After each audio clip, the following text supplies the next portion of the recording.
परसीमन bill, संघराज bill, तीनों ही बिलों का पुरजोर विरोध करता हूं सभापति जी, और संवैधानिक आधार पर करता हूं। देश के संविधान में हम संसद को पावर इस बात की दी गई है कि संविधान की सुरक्षा करें, सुरक्षा करें। लेकिन सभापति जी, आज एक ऐसे बिल आए हैं कि हम लोग संविधान को ही तोड़ना, मरोड़ना, फोड़ना चाह रहे हैं, और इसका हम समाजवादी पार्टी के लोग पुरजोर विरोध करते हैं। सभापति जी, विरोध के आधार हैं सभापति जी, जिस तरह से डिलिमिटेशन को जनगणना से पृथक किया जा रहा है, ये मैं समझता हूं संविधान की भावनाओं के पूरी की तरह से विरोध में है। जिस तरह से महिला बिल के नाम पर महिला बिल की चाशनी, अध्यक्ष जी एक मिनट तो देना पड़ेगा अध्यक्ष जी, नहीं देंगे, दीजिए। ऐसे नहीं महिला बिल की चाशनी के नाम पर जो हाल कश्मीर का हुआ है, आसाम का हुआ है, वही हाल पूरे देश के करने का जो प्रयास है, हम संपूर्ण विपक्ष की ओर से इसका हम पुरजोर विरोध करेंगे। सभापति जी एक आधी बात और, इस बिल के अंदर जब तक पिछड़े वर्ग की महिलाएं, जब तक मुसलमान भाइयों की महिलाएं नहीं शामिल की जाएंगी, हम समाजवादी लोग इसका साथ नहीं देंगे। और एक बात और स्पष्ट करना चाहता हूं, समाजवादियों से बड़ा महिलाओं का हितैषी इस देश की कोई पार्टी नहीं है।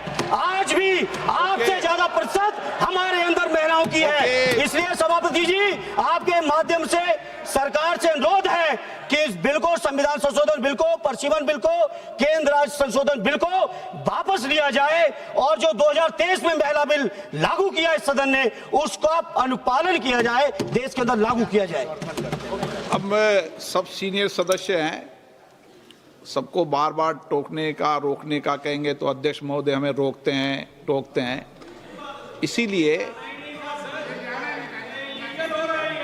क्या महिला आरक्षण के खिलाफ हैं क्या आप?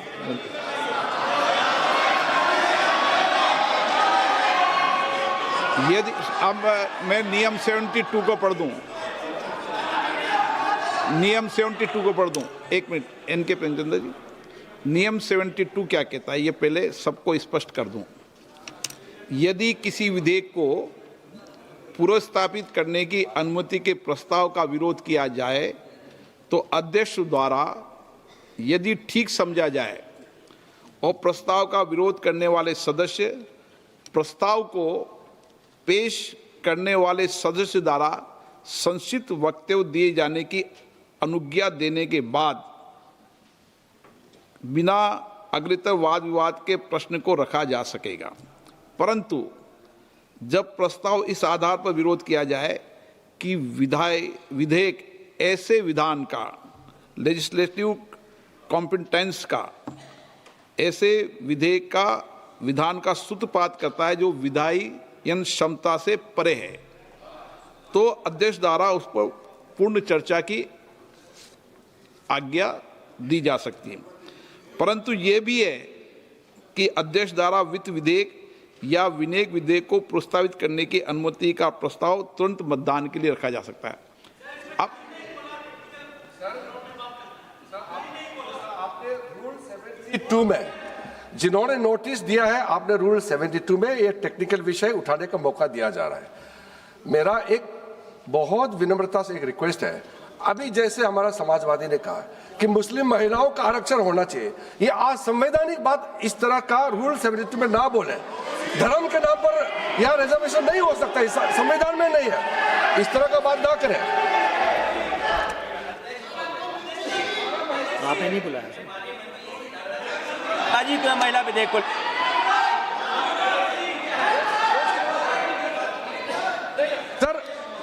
सर पूरा देश का महिलाओं के लिए बात करना चाहिए। आप मुस्लिम महिलाओं का क्यों बात करते हैं? ये राजनीतिक है, ऐसा मत कीजिए। आप पूरा देश का महिलाओं के लिए बात कीजिए।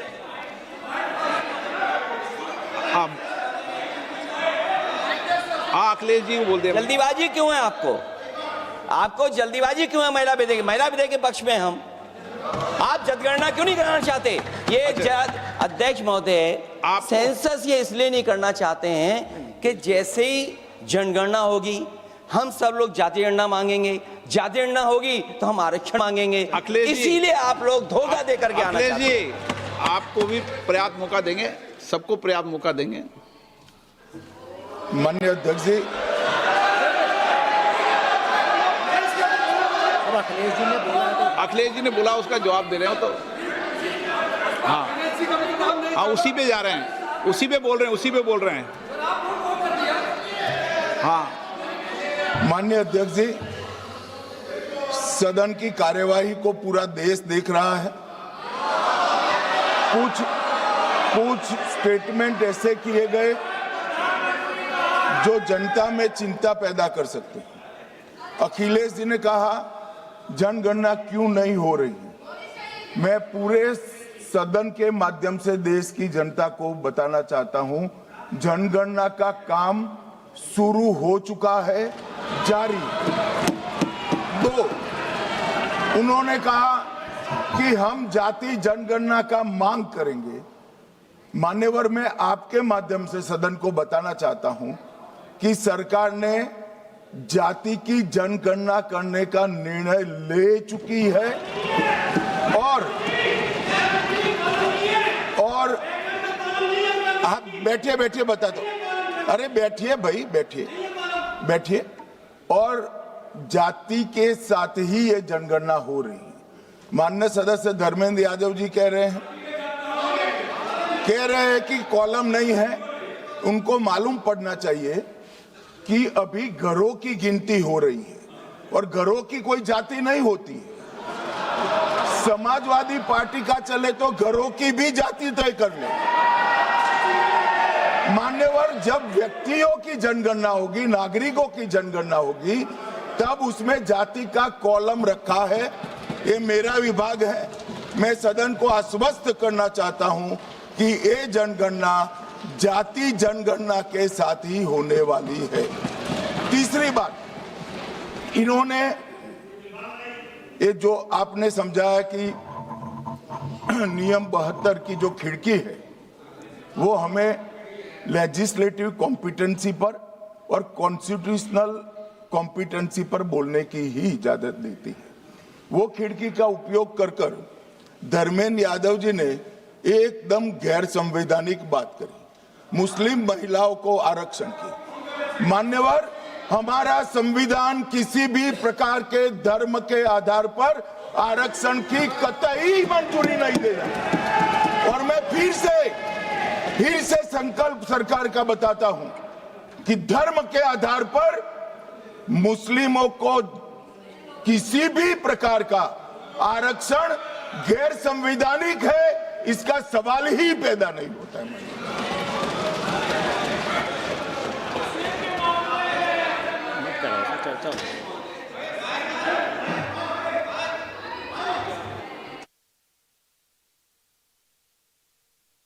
It's not there. अध्यक्ष महोदय, अनडेमोक्रेटिक बात माननीय मंत्री जी ने कही। हो सकता है उन्होंने धर्म की बात कही हो, लेकिन पूरा देश आदि आबादी को आरक्षण चाहता है। अध्यक्ष महोदय, मैं माननीय मंत्री से जानना चाहता हूं क्या मुस्लिम महिला आदि आबादी में नहीं आती नहीं होनी ना, देंगे। समाजवादी पार्टी सारी टिकटें मुस्लिम महिलाओं को दे दे, हमें कहां आपत्ति है? हमें कोई आपत्ति नहीं है। चलिए अखिलेश जी, जब पूरी डिबेट सर नहीं सर नहीं सर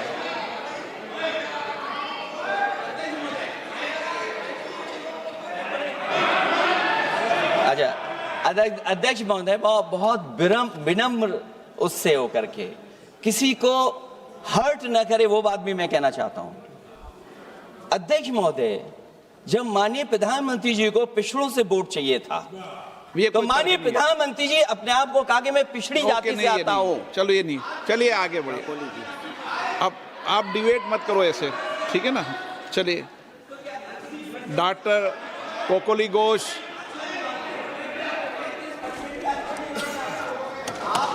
जब आपको डिबेट होगा तो पर्याप्त मौका मिलेगा। आप सारा विषय रखना, डिबेट के समय कोई दिक्कत नहीं है। Honorable sir, I rise on behalf of All India Trinamool Congress to raise my objection for introduction of this bill for two reasons.